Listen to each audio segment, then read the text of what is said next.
Guys, welcome back.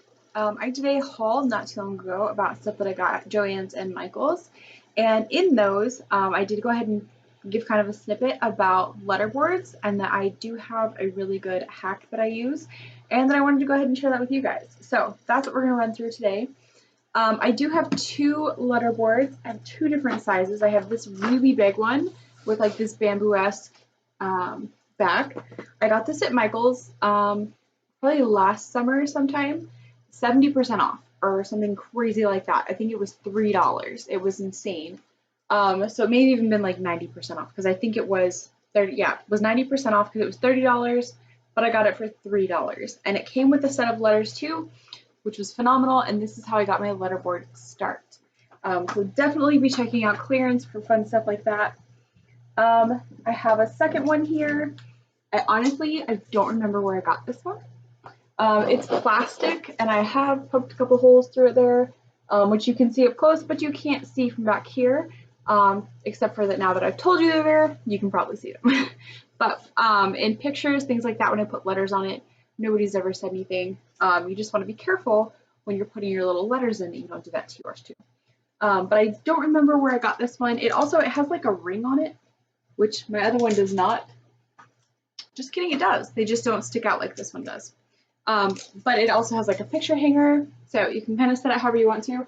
I really love how wide the base is on this one because I can easily set it up and it stays on its own, which is super handy. This one has a much thinner base, so it doesn't really do that. It likes to tip over. So you gotta kind of lean it against something or put it on a hook, something along those lines.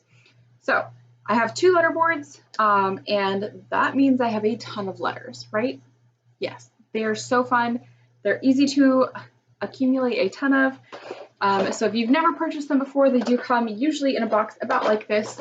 They're all on the little, the little plastic things. You got to cut them off.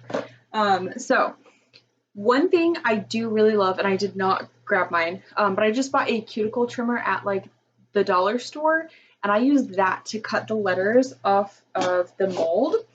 You get a really close snip on it and there's not a little tail left over. I did a couple today with scissors and they do tend to leave a tail. So let me see here if I can just find an example for you. Okay, so this is one that I did today with scissors.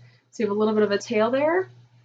This one I did with cuticle trimmers and there's nothing there because you can get very close. They're very sharp.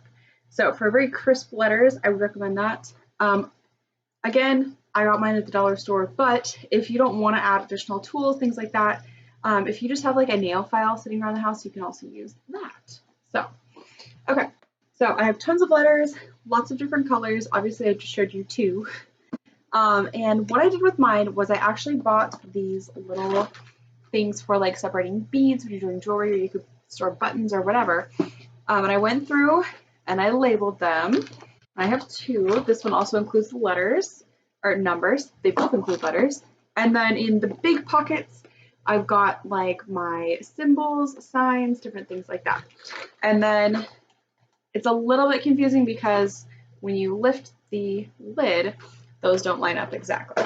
But you can pretty well figure it out, like A is here, F is there. So as long as you're paying attention, you can get it pretty good. I really think this has sped up the process for me because I'm not digging through a bin trying to find letters. I'm not worried about storing each different letter in a Ziploc bag or anything like that.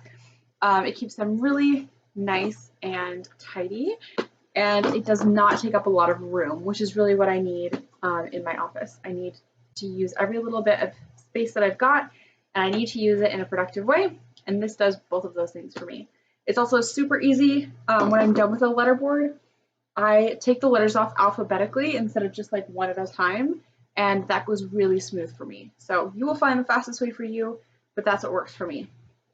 So the next thing with them is this noisy guy. I have not unpackaged him yet, but when you buy full words, big like symbols, things like that, storing those can be a little bit of a pain. So I actually just use an organza bag that I got some kind of a gift in or whatever. You could use whatever you want. I've also used like just Rubbermaid bin, whatever. So these kind of things fit in here so well. And I've got room for really long ones if I were to have those. And I just wrap this up, stick it on top of these, put it in the closet, and I put my letterboards right next to it. So that is my letterboard hack and a couple of the little tips that I use. Definitely, if you guys have some, I want to hear them. I'm always looking for new ones. So I hope you guys have a great day. Maybe a like and subscribe if you guys enjoyed, and I will see you next time. Bye.